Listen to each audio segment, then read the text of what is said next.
I'm an adult. I look like an adult. I am an adult, and I consent as an adult. And that's what they have to understand. It's not a daddy issue. It's not a fantasy.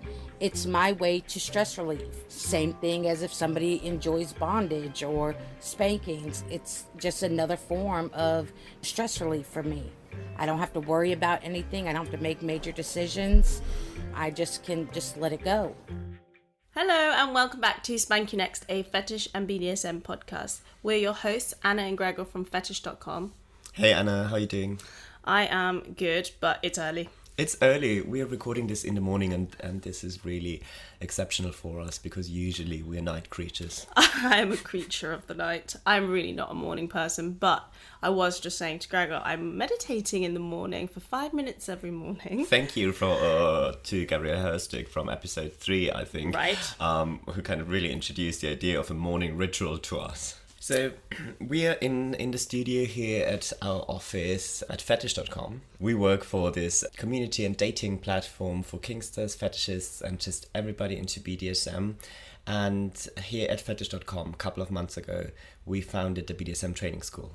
The BDSM Training School is an online educative portal where BDSM instructors teach kinksters and the kink curious how to get kinky in a safe, consensual way and get the most out of your BDSM practices. So what we usually do at this podcast is we invite the instructors of the BDSM Training School or just general so-called sexperts to this podcast, and they talk to us about their practices, their kinks, and what they teach to the world. But this time we have something a little bit different. We have two people that actually met on Fetish.com, Sarah and Shaun. They met in the live chat and now they've got a great relationship going on as well as a DDLG or caregiver little dynamic, and they're into age play. Yeah, I think let's just quickly explain what DDLG is. It's a term that usually refers to daddy dom and little girl. But lately, people are using more caregiver and little because it's just a more inclusive term. Exactly. You know, we don't like binaries. We don't. And we get into a lot of things in the episode. We'll talk about littlespace. We'll talk about subspace. We'll talk about sensual domination, aftercare, the nurturing side of submission and domination. But don't worry if you're a little bit lost. Sarah and Shaun are great at explaining how their dynamic works and to debunk a few stereotypes that you, the audience, might have. Yeah, I mean, I have to say that when I mentioned the episodes to a couple of my friends, people were really like, oh my god, what does this even mean? Or they even had stereotypes, or they didn't understand it. And that's why I really like that we talk to Sarah and Shaun, because they have such a loving way to talk about how their dynamic works between them. When you think of age play, so much can be involved. I mean, there's a diaper fetish, there's so many different types. And I think that's quite a well-known one, actually, because when we were asking for questions for our mailbag episode, a lot of people were like, what's with the diaper fetish? So we might even do an episode on that, because I think maybe they're two kinks, like two kinky worlds, but I guess they would both generally fall under age play. Yeah, I think so. I think kind of generally we can make a difference between, more fetishes and dynamics. And when it comes to caregiver and little, it's definitely a dynamic, something that Sarah and Shaun explain happens in session. It's not a 24/7 thing. And yeah, but I think let them explain, because they do it so much better than I do. Yeah, it's a really great chat, so let them do the talking. So bring them in here. Okay, so Shaun and Sarah, welcome to the podcast. We're super excited to have you here. We're going to be deep diving into the caregiver little dynamic and DDLG. So first of all, just tell us how you guys met and how you sparked up your specific dynamic. Well, appropriately, we met in the lobby. Of Fetish.com? In the chat lobby? Fetish.com, actually, Oh, in the really? chat lobby. Yeah. We used to chat in the lobby just generally, and we were regulars. And I think we sort of ironed back and forth a couple of times over totally random things, and kind of just being nice humans to each other, really. And there was a connection there. That kind of thing where there was definitely a connection. And so it's kind of we took it further. And Sarah, you're in America, right? And Yes. Shaun, you're in the UK. So it's basically an online dynamic. And how does that work? Well, it's going to be not an online dynamic, and I've He's already been here once. I've already Yeah, been he's to already- Dallas. So yeah, in between the two lockdowns, when there was a window of opportunity, and it was a very small window, I got to go to Dallas, and I took the opportunity. That's really Oh cool. my god, it's really since 2020, all our stories have like this post-apocalyptic touch to it. I It is, isn't know. it? It's like, Yeah, isn't it? you know, we survived. Exactly, in between the two lockdowns. Yeah, I know. Yeah. So what is Right. it that you, let's dive into sort of the dynamic of, you know, age play, role play. Yeah, yeah. What is it that attracted you to this kind of dynamic in your relationship? Okay, maybe can you, what is the dynamic? Because we're speaking That's of a good one. dynamic. Yeah. And so maybe you can tell us a little bit about that. So, from my perspective first, my perspective is that I come from a background of being a sensual dominant. So, I'm naturally more kind of, I'm less harsh, slightly softer, a little bit. Natural. Yeah, I basically nurture more. So, I'm kind of, I enjoy not the teaching necessarily, but the kind of, I'm leaving that deliberately. Okay. I enjoy the kind of, I do enjoy the nurturing side. I enjoy the aftercare side. I get a really positive feedback from that myself, selfishly. But I get a lot from that. And I enjoy that side of it a lot. And that's me selfishly. It's not kind of like, I like to do it. And it's something that I get a lot from. And so that nurturing side of me, and I nag. So in a kind of daddy way, because bottom line, I brought up 7 kids. So once you've done that, once you've done that, you're a bit of a dyed-in-the-wool dad, I'm afraid. So Yeah, you definitely have experience. Yeah, Yeah. that's real life So, experience. yeah. So you kind of, I know it may not be everyone, but for me, I'm kind of, that kind of behaviour is very much me, and that's just who I am. So I tend to kind of go, you know, have you got this? Have you got that? And is it here? And I tend to even finish Sarah's words for her, which is a really bad habit and can really get on people's nerves, and I know it is. I mean, I certainly don't do it at work. Mine's a little different. You know, to kind of understand it, you have to kind of know a little bit about my background. I started getting into the medical field about 14 years old when I got into high school, just doing all kinds of medical advanced health and stuff. So one thing in the medical field, you are taught to separate your feelings. You have to put them away, you know, and then, you know, some issues I've had as a young kid and, well, teenageish, well, yeah, preteen. And then I was in a domestic violence marriage. So I learned to kind of put all my feelings into this little box, which kind of developed into my little side. It's like, imagine it being my purest form of me, you know, where I keep my emotions, where, you know, you don't have that outside wall on you. So that kind of, you know, goes from where I started, you know, getting into my little. I didn't realize my little till I was in mid 30s, you know, because it was after I got out of my marriage that I even got into, you know, BDSM and, you know, started exploring. I was able to be freer, you know, kind of figure out myself. And I've opened up, you know, since I've been with Shaun, I've done a lot of self, you know, analyzing and been able to kind of understand a little bit more of me better. You know, now that my daughter is older, she's not my, you know, main focus, that I can kind of focus now on me, you know, so I think we still develop, you know, every day as a person. What is it that led you down the BDSM road post 30s? So by accident, a friend of mine I had known since we were kids, we went to the same church. Funny story, you know, he worked for me and we just got close, and I didn't know at the time he was a dom, and it just by accident of us, you know, playing around, he's like, oh, he said, let's sit down and talk. So, but I was lucky. I was one of the lucky ones because I knew him, I trusted him.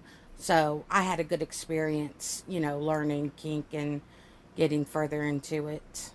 But besides, you know, friends that were, you know, doms, Shaun and another person are probably been the only relationships I've had on Fetish, but the other person wasn't really a dominant. So as being able to be not just play, but into a whole relationship, Shaun has been, my main. I'm just wondering, because you met in the chat on Fetish.com. For everybody who doesn't know, it's a fetish and BDSM community we're actually working for. Small detail. So how was it when you met? Were you in your roles? Because I know some people go into the chat in their roles. Now, for me, when I go into chat, I can go, depending on if there's a lot of littles in the room, it could trigger me to go into my little space a little bit more. But I tend to just, my bratty side comes out more in the chat room. But again, I was even lucky with Shaun because I've already been friends with, a couple of other people that actually knew Shaun personally. So it just made that transition easier. It wasn't, I didn't get into, fetish to meet anybody. I was looking for more women in the community that I can have, be friends with, because we don't have that a lot here. It was really important to me that I talk to other people, but So I think it's really interesting that you're saying that you found your little. I think there's probably a lot of people that will be listening, our millions of listeners, who may not know what a little is or finding your little. Can you explain a little bit about that? Yeah. Okay. So let me start with, the definitions. You have where people age regress voluntarily, and then you have people that age regress involuntarily. So when you involuntary age regress, your adult mind isn't there. But when you voluntary, your adult mind is there. We can push it back just like in subspace, and then you have some that just do age play, that they will just go to a specific age. Yeah, for me, it was just letting my walls down, and trusting people. For instance, so Sarah, she has a voluntary little. Her little space when she's in little space. Yes. Her adult mind is there as well. Yes. So when, for instance, and just to make things complicated, she's in subspace too. So yeah, it makes it even more complicated. But so I'm a little unusual. if I'm talking to her little, so that'd be little one if I'm talking to her, then I can talk directly to Sarah's little. But if, for instance, I need a decision, because I can't get one out of Sarah's little, I will say, Sarah. Because So it takes you out of it. Yes. I'm not out of it, but it gets me, it means I'm addressing her adult mind, because Yes. it's there too. But I know littles who are involuntary, and they actually, when she's in her little space, she doesn't do cooking, she's not allowed near the kettle, because to all intents and purposes, at that point, she's at that age, because her adult mind is not. And this is one of the important things. That particular couple, that's a non-sexual relationship at that point, because of course, when your adult mind isn't there, it makes consent more difficult. Yes. You see. Now, I can't say not all involuntary relationships are non-sexual, but you'll quite often find that's a split. You need an adult mind to consent, so quite a lot of the time. And when you get that thing where you say, "Oh, little, it's horrible," that's just wrong. Oh yeah. It's the confusion between whether the adult mind is there or not, which requires just a little bit more knowledge, and I totally A lot of understand. stereotyping. And I can totally understand anyone who gets freaked by it as well, because I was at that stage once myself when I was with somebody who had a little, and this was too close to me being a parent. As far as I was concerned, I was perfectly fine with being somebody who had a little, but I couldn't get that involved with any sexual side, because at that point in time, anything to do with littles was just a kind of totally non-sexual thing for me at that point in time. But it just took me a few years further down the line for that to be a thing that was okay in my own head, Do you think that's something people get wrong about this kind of dynamic, where the consent is not there and the age play is really like buying into like this incest fantasy, when actually it is. Yeah. it's not as simple as that. We have a lot of stereotypes. I'm sorry. Please go ahead, darling. Oh, we get a lot of stereotypes, even from other littles. You're not being a little right. You shouldn't have any sexual activities if you're in your little space. oh, you're pushing your little side onto other people in the chat rooms. I've kind of heard it all between either something that's been said to me or to other littles. There's a lot of stereotyping, and just talking to people and getting them to kind of open up and understand. I'm an adult. I mean, I look like an adult. I am an adult, and I consent as an adult. And that's what they have to understand. It's not a daddy issue. It's not a fantasy. It's my way to stress relief. Same thing as if somebody enjoys bondage or spankings. It's just another form of, stress relief for me. I don't have to worry about anything. I don't have to make major decisions. I just can just let it go. So this is not something that is a 24/7 dynamic in your relationship, but you have a kind of a time and space for that. Yeah, does that happen? Yes. Yeah. Like 24/7 dynamics? Now, for a little space doesn't really work that way. Littles, if they're in the BDSM world, is usually a sub. There are, and that's just another conversation, a whole group that just do littles. But if they're into kink, they're, into some part of the other dynamic. So, but little spaces, you got to think of little space sort of as when people are into pet play or subspace. It's just, kind of where you let your mind go. But the previous question is not something that I've known somebody do 24/7. Yeah. It's not something that, because as Sarah was saying earlier, that's kind of the part of her where she invested all of her feelings, for instance, as a defense for her, for instance. And the rest of her is kind of, if you like, her outer shell, her wall, the part of you and me that kind of we use kind of in our work environment or in daily life or whatever. And the other side is just our really vulnerable inner side. Yeah. And even when we're being out and we're being our authentic selves, then still we don't actually reveal everything to everybody. Because, there's a difference between everyone and our trusted people. And so I think it's very rare for people to be in that space all of the time. That would be I think so. very I think unusual. actually be more stressful than it would be, soothing. Because it does take a lot of energy just to, get into that space, because you have to let down all your, walls. I'm a little different. Like, I have a couple of, like, little ages. I don't have, like, a set age that I go to. There's some littles that go to a set age, and they will go to that set age anytime they, go into their little space. I've kind of got a couple of them, and, like, if I'm with a bunch of littles, they'll see this one side, but Shaun will only see my purest little. Nobody else will see that.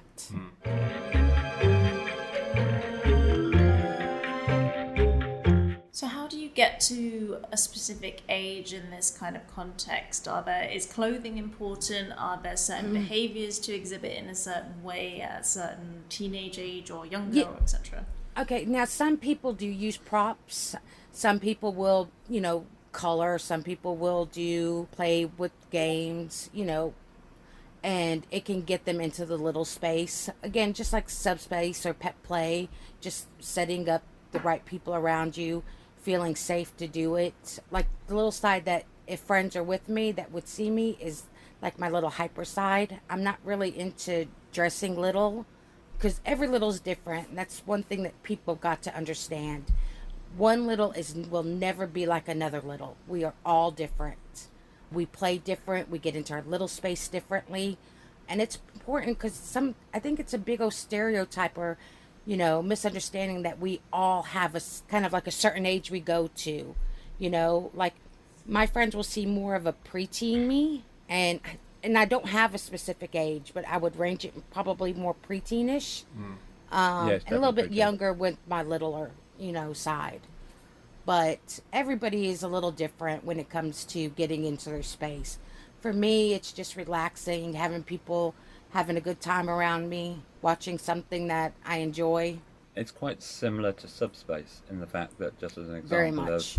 of everybody has different triggers for that. Yes. Could you explain a little bit about subspace and little space, just for anyone that doesn't know exactly what that means? When I go into subspace, we can get into the medical aspect of it, about chemicals and stuff. But the way I feel is like almost like a floatiness. I mean, I can go as deep as it being completely just nothing, you know, but yet I'm responsive. I hear what you're saying, I'm doing what you're saying. But for me, it's like my mind is just flying. I'm just able to just release everything, you know, and just feel is the best way to explain it. And your little space is sort of like that, but it's more of the showing you who I am, you know, showing you my feelings, showing you, you know, Ah, what you mean to me. subspace is sensation based, and little space is emotion based. That actually really good Sorry. explanation of it. Tweet that. Yes, That's a tweet. Yeah, and that's definitely for me. You know, again, you're going to have pushback with other people that say, no, that's not how I do it. But for And again, most, everyone's different, and there's no Yeah. right way. You know. It sounds really powerful. Like, it sounds quite vulnerable at the same time, but you Yes. find it quite empowering, and you feel oh, yes. you're the most yourself, which is Oh, it's yeah. kind of like a balancing act, I guess. It's And- like this is the side you would see me running my business. This is the side you would see me dealing with business stuff, professional stuff. I'm not going to show any other part of my, you know, even my submissive side to anybody in the world. You know, that is mine that I protect. That's my gift that I can give the person that I allow to give. And I think that's what a lot of new people that come in don't understand is it's not something you have to give to everybody that says they're a dominant, you know, or think that they're not doing it right because they didn't subspace, you know, because not everybody does, and not everybody, you know, if they do it, they'll do it for very short periods of time, and they don't understand that's what they're doing. Yeah, I think, Yeah. oh my God, yeah, there's so many people there that kind of have this wrong perception. And I mean, how many messages can you read? Like, you need it and stuff. No, Yeah. it's what you Yeah, said. yeah, It's yeah, kind of totally. more like a Totally. gift you can give to somebody. I was I wondering, talk to a lot of submissives in the site, especially new ones, and I think it's because, you know, they sense my little side, you know, when we're chatting, and people are drawn to that. And so a lot of submissives that are new, I've been able to talk to them and get them to understand how important it is to, before you even step into kink world, learn yourself, learn who you are, you know, understand the way, Amen. you know, you want Yeah. what you want out of something. And then, you know, people don't understand. We all started as just kinksters, and then we've developed from there. And then as we grow, we learn, you know? Self-actualization. Yeah. Yeah. So what you're saying is Exactly. being little does not make you a weak person. Oh, no. No. But well put, actually. Good question. Yeah. No, Yeah, not at because all. I think people see, oh, little because they want to be like cared for all the time, but it's only in that space, right? So it's not that you get some DOMs coming along thinking they can probably treat you Oh, however yeah. outside Yeah. the dynamic, Oh, yeah. right? And I think we hear that a lot from submissives that Yeah, Yeah. I've had lots of problems with that. People coming into it and saying, "You're like, excuse me, I don't know who you're talking to. I'm not new to this world," you know. So it's even as a submissive, people think that you cannot put your own mind into it, your own assertiveness into it. I mean, I ran, you That's a know, mistake. yeah. Not only did I run, you know, my family's business, I've worked at multi-billion-dollar companies in the medical field. You cannot be a pushover in these fields. And I would say some of the submissives I know are some of the most powerful men and women out there. They know who they are, which gives them a sense of strength once you know who you are. And what it you gives you want. that, yeah. Yes. Yeah. And you're able to say, no, this isn't what I want. You know, this is what I'm looking for. I don't need to settle for you. Let's, you know, sit down, see where we can come. And if we can't, you know, let's go as friends. We're all adults, and you walk away. And I think that's really what- important. What you said before about the self-actualization kind of thing, I think that brings empowerment. Yes. Again. And I think that brings strength. And I think the more you can do that, so even whether it's submissive, and again if it's your little side, that just brings more empowerment, and that brings more strength. I mean, you come across it with submissives. People assume submissives are weak, and we know that's ludicrous. And so it's the same thing. It's that thing. If you can be your authentic self, that is going to empower you, and that takes strength. Yeah. I mean, and just, okay, like, if I'm in my little spot, if you come and talk to me like a baby, that's going to throw me out of my little space really fast and be like, what? You know? I mean, I'm sure there's people that enjoy that. I don't. And so it's really important that you know who you are, or you can't enjoy your space and you cannot build that foundation you need. And I think, you know, people are so busy trying to get into a relationship or dynamic that they end up putting themselves in harm's way. You know, I think that need for somebody, and they don't realize that you have a whole community that can feed part of your need without being in a dynamic or being in a relationship. And I don't think people utilize the resources that we have in this community. And I think it's really important, because you might tell me something and I could look back and say, I'm not into that, but that's interesting. Maybe I can incorporate maybe that one little piece, you know. I mean, it's sort of like when you get into people screaming, oh, you're not a sub, or I'm a slave and you're a sub, and the whole definition of what is what. You make what you are. You can, no one else is going to tell you who you are. Now, I mean, if I go around saying I'm a dominant, well, I'm in la la land, but you know, people can't tell you what you are inside. They can't give you that definition or that need for, you know, because we all do it because we have a need for stress relief, for fun, and they're misunderstanding the definition of little. I think is so bad, because it's such a big, you know, umbrella. Now, you know, you've got babies, you've got people that are just into diaper play, you've got littles, you've got middles, you've got brats. They've stuck us all under one umbrella, so people don't understand. And to be honest, it makes it really hard for new people that come in to understand that. Oh my god, yes.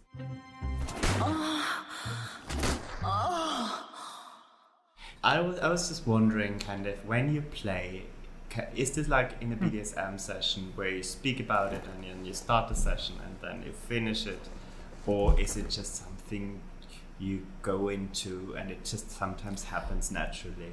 Oh no. Anytime you play, I think with anybody, it's really important that y'all discuss it. It doesn't have to be, and I think a lot of misconception, it has to be this formal meeting. When you get to know people, you start really telling people about yourself, and when you agree to things and you talk about it, everything is beforehand. We talk beforehand, we talk afterhand, make sure everything is, we're on the same page. That is really, really important, especially if you're somebody that does subspace or little space or pet play. It's really important that you communicate all this beforehand. I'm going to put my 2 pence in as well. Okay. Yeah, I was going to say, I knew you would. He's actually got good. Okay.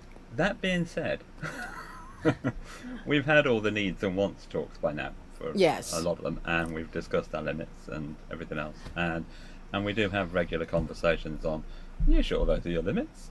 Do you think you've expanded those? And do you think there's more points to move? But yeah, we do that.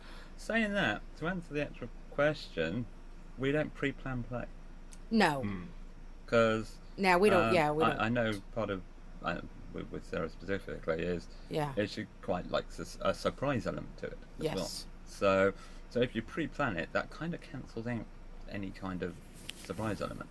So you know, be kind of, okay, at 10 o'clock I'm going to grab you and throw you over the bed, just to make it work, really. Oh, no. I'd look at you like you were weird. So, no, yeah. But, you know, the conversation beforehand. Sort of, yes, indeed. Yeah, yeah. But I think kind of like, okay, when we were in Dallas, Sarah made the mistake of spanking my bottom when we were in play. Oh, tell us more. I didn't actually realise I moved fast. But apparently before she realised it, she was over my lap and got thoroughly spanked. He's fast. I like that. So is punishment a very big element to Oh, that the wasn't punishment. little? Oh no, yeah. That was punishment. that It was was pure punishment. titillation. That was punishment. Punishment. Yeah, that was just, So- that. Otherwise, I'd be positively reinforcing misbehaving. So, yeah. If it was punishment, then she'd be writing lines or holding a coin against the wall with her Oh nose. It would yeah, be something his boring. punishments are going to be punishment. Well, let's You talk know- about that a little bit. What can a punishment look like? Punishment would be boring. It wouldn't be fun. It wouldn't. It's- Because that would be positive. It's punishment. Yeah. But I was thinking fun punishment because sometimes funnish brats punishment, say, yeah. oh, they actually like the punishment, so they're always trying to get Yeah. a raise out of their daddy Yeah. or dom. Now, I've also been let- with brats, so yeah. I can go from little to brat to I'm a little on the kind of odd side. I'm also, a masochist. So Yeah.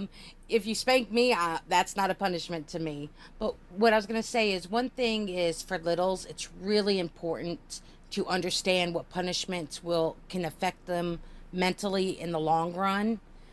Ignoring them, berating them, leaving them unattended. These are the things that really would affect a little's mind space. One thing about littles is the reassurance has to be there at all times. Yeah, it kind of has to be personalised. So it has to be so.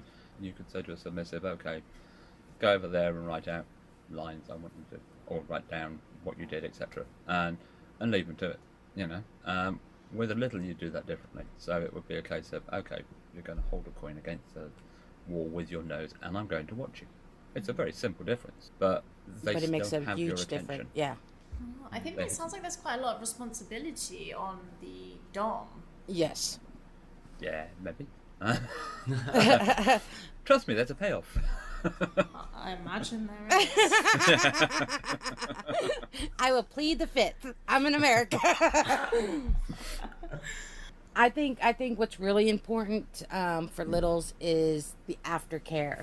It's really important to. It's Anna's favorite topic. Yeah. It's a good topic. It's an topic. important topic. It's Thank very you. important, It's an especially to important littles. topic. Because as a little on my side, I'm giving you everything I am. I have to have that, reassurance, the coming out, the down, because I do little space and subspace, so it's like double for me and him. So it's very constant of, like, he'll say, love you, and I'll be like, love me? It's just something simple, but he understands I need that reassurance. Yeah. I mean, so less than planning play, when we've played, it's more a case of me sort of saying, you were amazing. That was absolutely stunning. Yeah. You were great. I really enjoyed that. That was fabulous. I can imagine that, especially in a relationship, that this is also something you have to find, no? Yeah. Yeah, And also yeah. to being Totally. able to communicate what you need after a session. and Yeah, exactly. What you need to Yeah. hear and what Yeah. you need the other one to do. Yeah.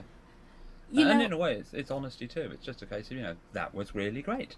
I really enjoyed that. I was going to You know. say that honesty is really, really important in any dynamic, especially though, and I would say, kind of when you have a mixture of, a sub and a little, and their mind can tend to go 100 miles an hour and be from one subject to another, and you forget what you're saying in the middle of a sentence. So it's really important. Like, I have a lot of medical issues, so it's really important that, I communicate that, because not only am I doing him a disservice, I'm doing myself a disservice. I'm putting myself in danger, and then I'm affecting him either way, or any other dom. So it's really important that submissives open their mouths, understand building that foundation is very, very important. Honestly, I think it's probably, some of the most important thing you do, even if you're just in a non-sexual dynamic. You just have to be able to trust that person. And I think a lot of people tend to skip that. They tend to skip the understanding of how important it is. I think sometimes as well, frenzy can cause that to be kind of, if there's sort of sub frenzy, then it can cause people to sort of to want to skip it because they just want to they want to play. And Exactly. so Yeah, that it goes makes- back makes to it being. tempting. Yeah. That's a bit So, of a yeah. red flag, right? When someone comes to you Yeah. and doesn't want to have this conversation and just Yeah. said, let's get to the play. Yeah, let's not. Well, one thing is No though, offense, most new submissives, that come into the world don't understand what sub frenzy is. They've never heard of the phrase. They don't understand what it is. You hear about all this and that's like, oh, that sounds good. That sounds good. I want to try that. I want to try this. And they don't understand some of the stuff we do is risky, and you have to know that risk. It's important that you understand it, acknowledge it, and decide what risk you're willing to take and what you're not willing to take. Oof, it's going deep. But I actually get a lot of messages, when we're on Fetish, from people that are clearly in a sub frenzy, who Yeah. want everything. They've heard this thing, they've come to this site. Will you do it for me? I'll pay you anything. So we actually see it all the time. Oh yeah, Yeah, I've had dominant say, "If you'll be my sugar baby, I'll pay." I'm like, really? Or my favorite one is one of the doms actually messaged Shaun and said, "Can I borrow your what was it? Can I borrow your slut or something like that?" Yes, let's. Yeah. Yeah. Or Yeah. kneel, take off your shirt and kneel in front of me. What? Oh, that's a standard one, isn't it? Really? Yeah. Yeah. That's, Who are you? I don't know your name. Yeah. I don't know. But but think about somebody that is desperate for that attention and also has a little side that they might not understand, how easy it would be to show somebody that attention. Oh, you're so pretty. Oh, you're gorgeous. I think you're going to be a perfect sub for me. It's such easy way to turn that around. That's Yeah. why these foundations are so important, and knowledge. I might not be into what you're doing, but I want to know at least, the surface of understanding. Because first of all, we can have these kind of communications, and then we all learn from it. We all understand each other a little bit better. And then it protects us in the long run. And I think that's really important for, people to kind of grasp and understand. Yeah, absolutely. The one I'd add to that is take up on references. Yes. Oh yeah. Yeah. It's That's a a really good one. point. Yeah. That's what I told Sarah, which was, I had an ex-submissive on the site. Go and talk to her. I was like, I already have. It's like a TripAdvisor. I've already checked on you. Yeah. I mean, and that's, but not everybody's like him to make sure, And, and it's also really important that submissives need to understand if they need to use their safe word, use your safe word. It's there. It doesn't mean that everything's got to shut down. Just let's take a break. Let's talk about this. And, Yeah.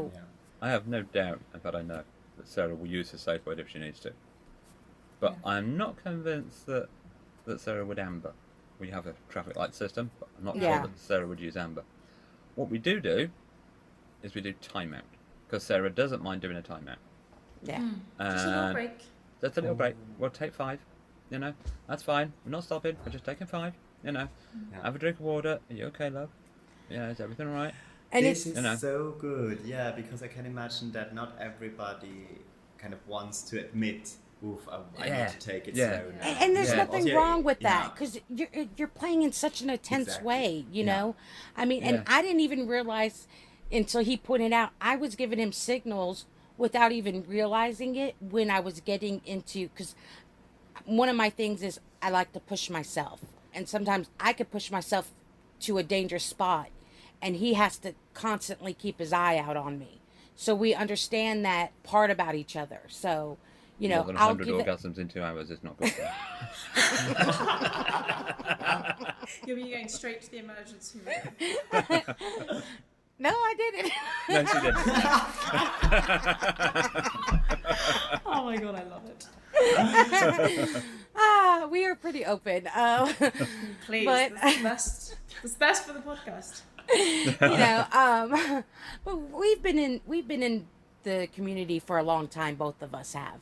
Shaun's been in it for twice as long as I have, and I think one thing we have lost in our community, not everybody, but a lot of us, we stopped opening ourselves up to new people that come in to help them guide their way.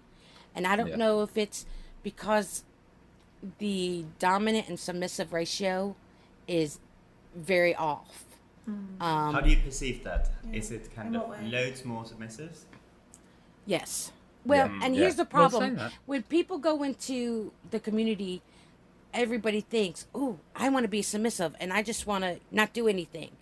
And they don't realize I just want to chill. yeah, I want to chill. There's a whole lot more to that. Yeah, exactly. Lazy know, people and- like me understand that. And and that's one thing that I tell people: learn about it, see what sounds good, talk to other people that are in those dynamics, ask questions. And one thing we see a lot of is when the new people come in and they're kinksters and they're just starting to play, but they want to jump into a DS or SM dynamic automatically. And it's like, wait a minute, I've spent 10, 12 years getting to the step I am now, I've spent far too many. Yeah, and don't get me wrong, I've played, but I've played with people I've known for years. It wasn't like, oh, let me go to a stranger's house and, allow this. But you could see the people that are just kind of interested in it because of certain books. And 50 Shades of Oh my Grey. God. The book that shall not be named. Well, I shouldn't even. They get into it and they think, oh, and I'm like, no, I would classify that as abuse. If a Kristen dominant, Grey is a total abuser. Yeah, if a absolutely. dominant came to me and said, if you use your safe word and the relationship ends, I'll be like, bye, see you later. Walk out the door. I'll be like, red, red, red, red, red, red. I mean, it's So this you is know. the perfect example. As you can tell, in reality, there is no mistaking Sarah for a little girl. Exactly. Yeah. I think that is something people really get wrong. And Yes. I've And been guilty of that a little bit. That, In a chat room, it's really easy to do. You kind of get that image in your head, It's because of Um, how people come in and talk, and They are always behaving that way. But, when the two of you are together, it's a totally different kettle of fish. yeah. I mean, it really. I think the thing to emphasize is adults, consenting adults. And consenting playing adults. Yes. Yeah. It's important that, people just understand we're not talking about a psychiatric term. We are talking about a kinkster's term. Yes, they intertwine at times, but, you got people that age play, and people that age regress tend to age play also. I'm a little different now. I do like video games, board games, but I'm not going to play Tea Party. And I mean, give me some stuff to craft, I'll craft it. I like things like that. I mean, we won't even get into video games. Activities. But, you can see, like, I don't know if you could see my big old bear. There are, if you're looking, you'll see little things, but a lot of adults do it too. But I'm sure if they were in our community, they would realize they have a little side in them, Yeah. I mean, and it's so funny because I've got a daughter, she's 26 years old. She just found out I was in the community about a year ago. And she's actually really open about it. She asks questions if needs to ask questions, but she knows where the line is. But get me and her together, and it's a bundle of fun mess. That's a point. How out are you guys about your relationship? I'm completely... For me, yeah. Now, my father is from Albania, so he immigrated to America in early 60s. So I'm not going to go to my dad and say, hey, listen, I got an alternative lifestyle.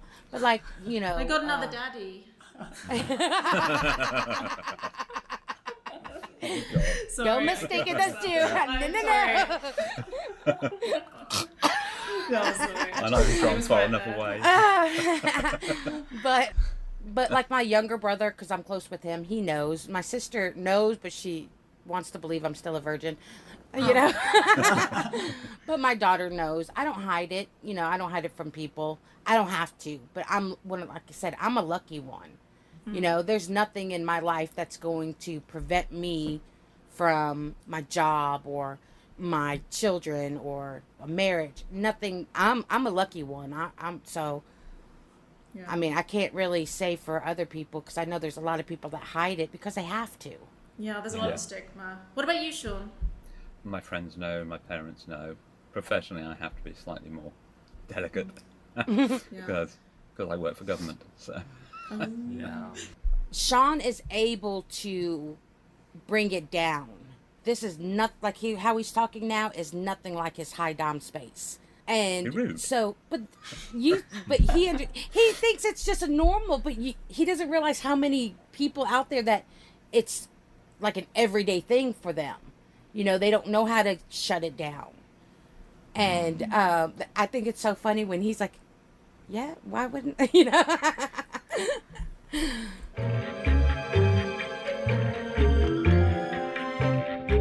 I want to ask about the term DDLG, which is daddy little girl, right? Yes. And actually, Shaun actually told me the more gender neutral term is caregiver little. Yes. yeah. Can you explain a little bit about that? Is there a shift towards that? I'm not sure. I know in the caregiver little community there is, but yeah, of course there is.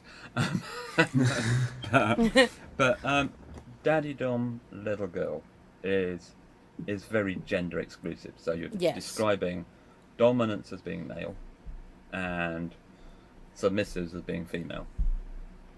So there's also, of course, lots of baby boys, little boys, you know, and there's also an awful lot of mommies. You don't hear about it as much, though. They don't. Sorry to interrupt, say. but this is something I wanted to ask, because before we said kind of there's, for instance, on Fetish.com, there's so much more submissives than dominants. And is it the same thing that usually dominants are male? Or is this, are they just kind of, when it comes to caregivers a little, they're just more out there? There's probably more males. I mean, the percentages tend to run that way, to be honest. But saying that, there's a good number of, I mean, within the CGL community, within the little community, there is definitely more males who are topping, but there's a good number of females that are as well.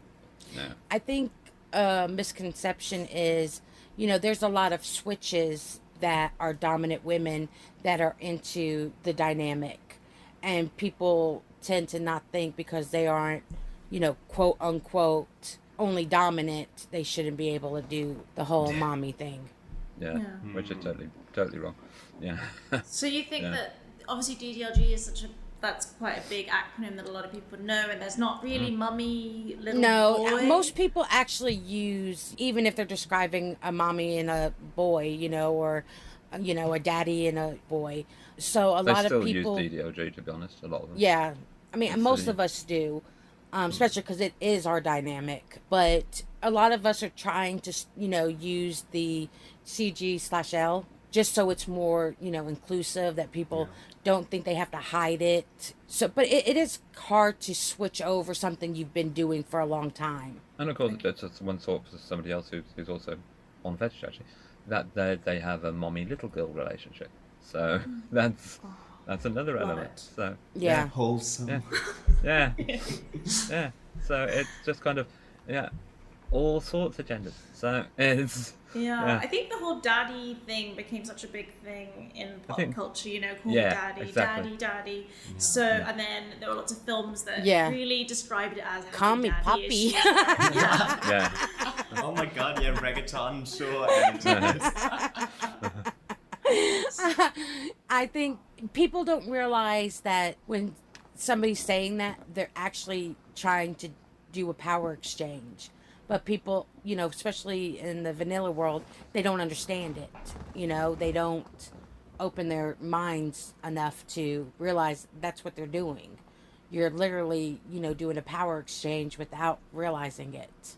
I got into, you know, BDSM because I don't fit in a box. Stop putting me in a box. Preach. Yeah. It's like, they're like, when I first came on, they're like, put your labels on. What do you, huh? When did we have People to are put quite labels? obsessed with labels in BDSM Yeah. because They I do think like people labels. it's their way of identifying with themselves and others around them. So they're quite important in a lot of ways, but they change so much. Like you say, you might try something new, and then it kind of is a bit shape-shifting as well. I think it also has to do with kind of their own insecurity, and it's a bit what the two of you said, Shaun and Sarah, that kind of at the first point you have to do a whole lot of work getting to know yourself. Totally Very agree. important. Yeah. I think if you select those little labels, then they don't have to waste all that time getting to know you. Guys, just looking at the clock Timer. a bit, so maybe should we say goodbye and wrap this up? Go back again. No. No. If there's any other questions, please feel free to, email, ask us. It was really interesting conversation. It was really cool. I think we did the topic really well, and I think people will actually maybe change some of their misconceptions they had. I hope so. Excellent. It would be Excellent. nice to have some, people that would be more understanding. Hope you can cut out something useful. Yes, we have a lot of material actually. So Excellent. Hopefully. we will see you on Fetish.com. If not, You will indeed. before. Yeah. Definitely. Thank you very much indeed. It was Thank so you. nice to meet Nice you to meet guys. you both. Thank you. Take care. Bye. Right, so that was Sarah and Shaun. Thank you so much for talking to us. Actually, the conversation was a lot longer. We talked for maybe nearly 2 hours. So Nearly 2 hours. that was the cut down version. Yeah, because we were 4 people, we recorded this on a free version of Zoom, and then Zoom just cut you off at 40 minutes, and then we had to start another Zoom call, And then another one. and then another one. But it was really nice talking to them. They're really lovely. We recorded this a few months ago, so this is just coming out now. But I caught up with Shaun and Sarah the other day, and they're still doing really well. They're making their transatlantic relationship work. One of them's in Texas, one of them's in the UK, so I'm really happy that they came to talk to us. I really admire that, because I have to say my boyfriend lives in another neighborhood, and sometimes I find it difficult because I think it's too much too of a far. hustle. It's too far. Too far. But maybe with an online dynamic, it can be easier at times, and then you just have to do one big trip. You have to see him all the time. Yeah, exactly. I don't have to. No. See it. Yeah, totally. We love him. Yeah, so I think they did a really great job in explaining their dynamic and just telling us how it works for them. And I have to say that I really learned a lot of new things. And I really liked, especially when Sarah described how she enters littlespace and what it means for her. And also kind of, I like to hear about her career. Yeah, And that right? kind of, she's a real power woman, and then she's also, when she says her submission is a gift that she decides to give. And it's her own. It's her own. And like, no dom can just come along and just make her go into her little space. It's very powerful for her. It's her thing between her and Shaun. And if she allows you in, it can be a really rich experience for For both of Both them, of for them. everybody involved, yeah. So yeah, that was Sarah and Shaun, and we hope you tune in next time when we keep exploring the wonderful world of fetishes and BDSM and debunk some more myths around dynamics people engage in. But in the meantime, keep it kinky. Keep it kinky. If you enjoyed this episode, don't forget to subscribe to Spank You Next on Spotify, Apple, or wherever you get your podcasts.